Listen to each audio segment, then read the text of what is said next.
Okay, thank you, Jack, and hello everyone. I'm the first year PhD student at Nanjing University. It's my first time to come to America to give a talk in English, so hope I can make my information clear. And my name, the Pei-Wei 2, and the 2 it sounds like English number 2, so you can call me 2. Okay, and I'll introduce my team's latest work about ultra-short period planet. So let's start. The ultra-short period planet generally refer to Earth-sized or super-Earth-sized planet with orbital period shorter than about 1 day. And it's a real classic and about 0.5 occurrence rate around the Sun-like star. And it's so close to the star, so the equivalent temperature will up to 2,000 Kelvin. And in a nicknamed lava world with a molten surface. And they have some, they mostly have a composition similar to Earth, so it's very interesting. And about their orbit, their current orbit is shorter and is within the dust sublimation radius, so they may not form in situ, but undergo migration inwards from the outside. And there are also some additional evidence, just like the period ratio between the USP and their nearest companion are larger than other systems. And they are on inclined orbit. Look at this picture. So you can see the short period planet will have larger nuclear inclination. And there are some, they have some mechanism research about the migration, but they have different time scale or the arriving time at their current orbit. And in the earlier stage, this migration may play an important role, and also the magnetic effects, but I'm not familiar with this. You can see Eve and Lynn's talk also on this workshop, right? And another explanation is tidal. Stellar tides, eccentricity tide, or obliquity tide. But the time scale changing from the million years to gig years, depending on its initial condition. But so many research, we still unknown, with the USP's ranges remains unclear. So it's the case question we want to solve. And to concentrate the formation and evolution about these planets, one crucial aspect is to estimate the age of the whole star or the planet systems. So our team has carried out a series of work based on this method and the kinematic method. It's a relationship between the age and the velocity dispersion. So in a general world, older star may have larger velocity dispersion. So you can use this function, and we fit this function K and beta, and it's useful for the star around the star in the disk, right? So, but we can derive the individual age from this method, just the typical average age around a group star, but it's convenient and easy to get. And with typical certainties, it's smaller, about 15%. So use this method, we can know their system age, but it's useful for the statistic work. So we're choosing Kepler or other confirmed planet, transiting planet, I mean, is a homogeneous around the Sun-like star, and in the galactic disk, as I mentioned before, the kinematic method is more useful in the for the star in the disk. And then finally, we have 64 USP planets to fit our filter, and we also applied a stellar parameter control to isolate the effect of age.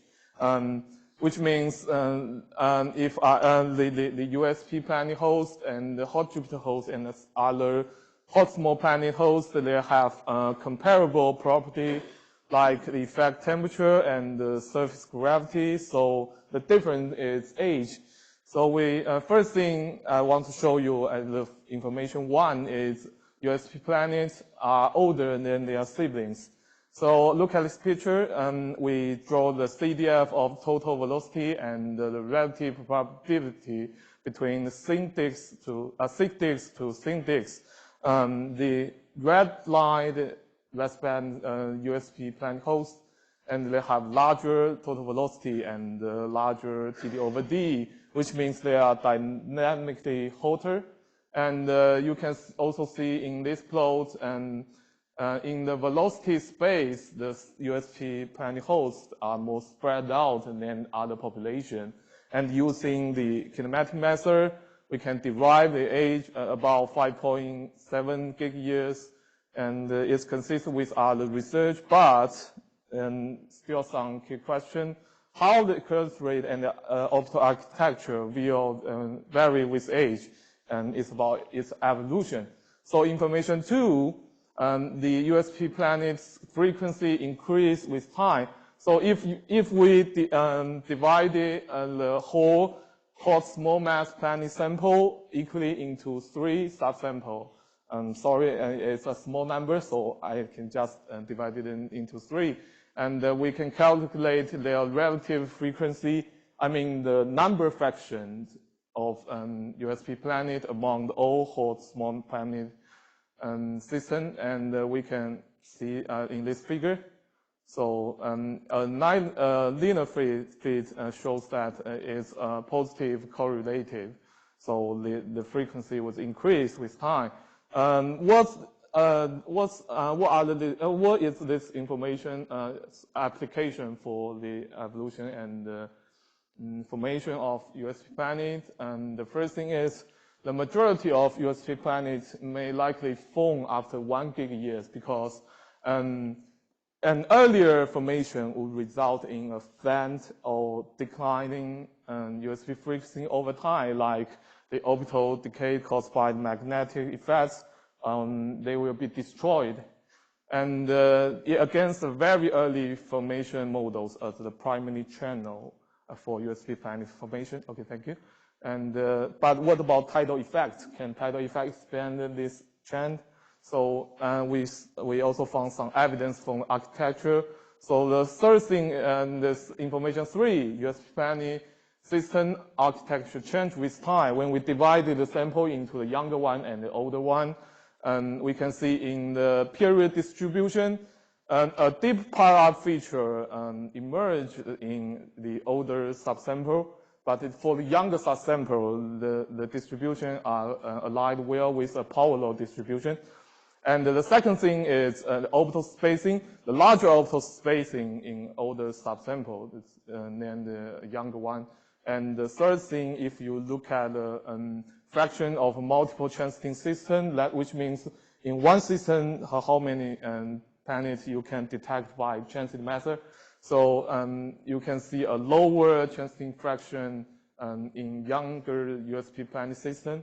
So during further time, and I will dip into period distribution and transiting multiplicity. And the first thing is the period distribution. So the difference between the period distribution, the young and old, and the deep pile-up feature may mean the migration process leading to the formation of USP planets may not smooth. Some probability explanation, maybe like low eccentricity migration. Look at the purple one, and some planet can migrate from 1 to 2 days, so they will form a gap here. And the second thing is maybe high eccentricity migration play a role. And the high eccentricity migration typical stalling at about 0.8 days. That consists with our pile-up, but I would say that it's just a probability.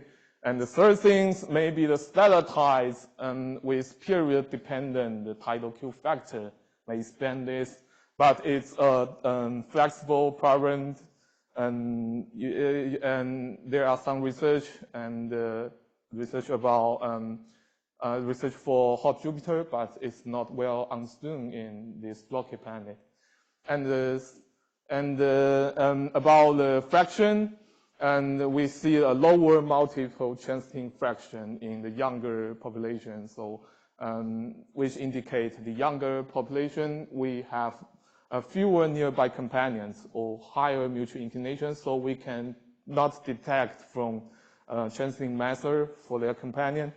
And there are also some prediction, like the high centricity model, and also generate system with single planet or higher inclination. And the inclination may be excited post migrations, such as oblateness is more efficiency for the younger system. And interesting thing is I have some complementary evidence focusing solely on the multiple transiting system. If we only focus on the multiple transiting system, and the yellow star is for non-transiting planet, you can see that in the younger USP planet system, all multiple planet systems are systems with non-transiting planet. But in the older USP planet, all the multiple planet systems are systems without non-transiting planet. So it's evidence for the younger USP system may have higher mutual inclination, so leads to a lower fraction of multiple transiting planet, multiple transiting system, and higher fraction. But its quotient is a small number statistics. Maybe it's a coincidence for some special system. So the final thing is let's put the figure together. So for the younger population, we see a lower fraction of multiple transiting system, but a power law distribution, period distribution. So maybe they are from the more distant orbit via high centricity migration. And for the older population, the power up feature around 1 day and higher fraction may tell us they are from the nearby orbits where low eccentricity migration. So let's stop here. And if you, there's so many information, so I don't have the time, and you can send in this QR code for details. And thank you.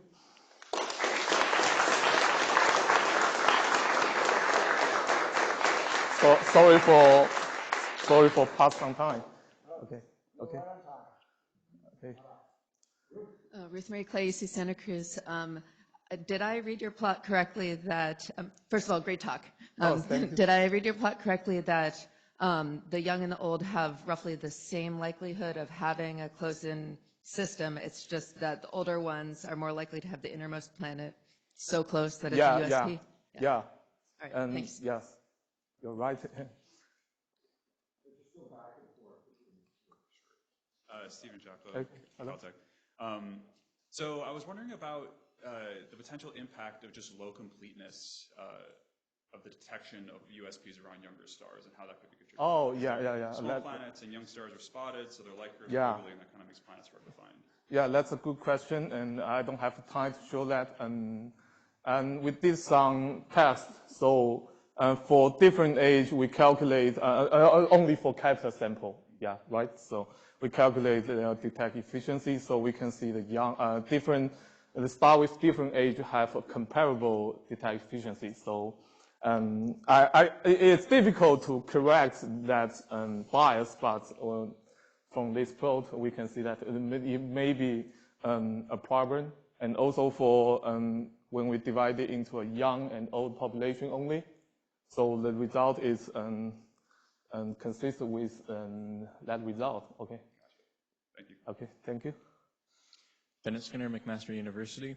You have a prediction here that you could have for planets where there aren't any transiting companions, that there are non-transiting companions. Yeah. So do you have any plans for RV follow-up to confirm or deny that? Oh, prediction? yeah. That's a good question, and I haven't checked that, but it's really helpful if we have a RV follow-up.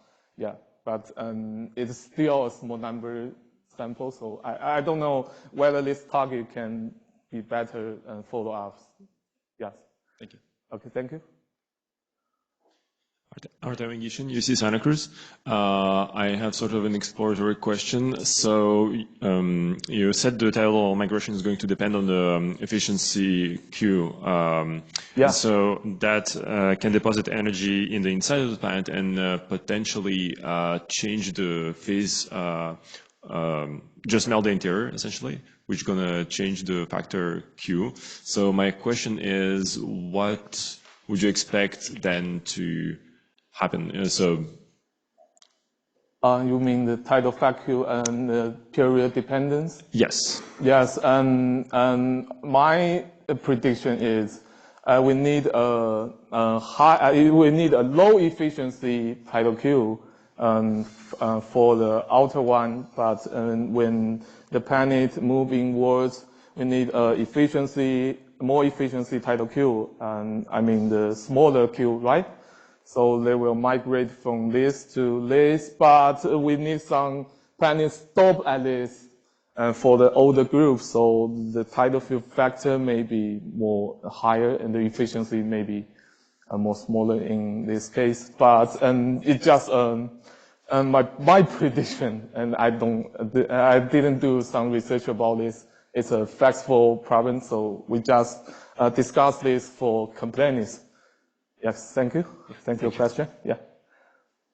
Have you looked at anything with the light curves injection recovery to see whether the higher frequency of planets or abundance of planets among older stars, because they're photometrically less noisy and therefore...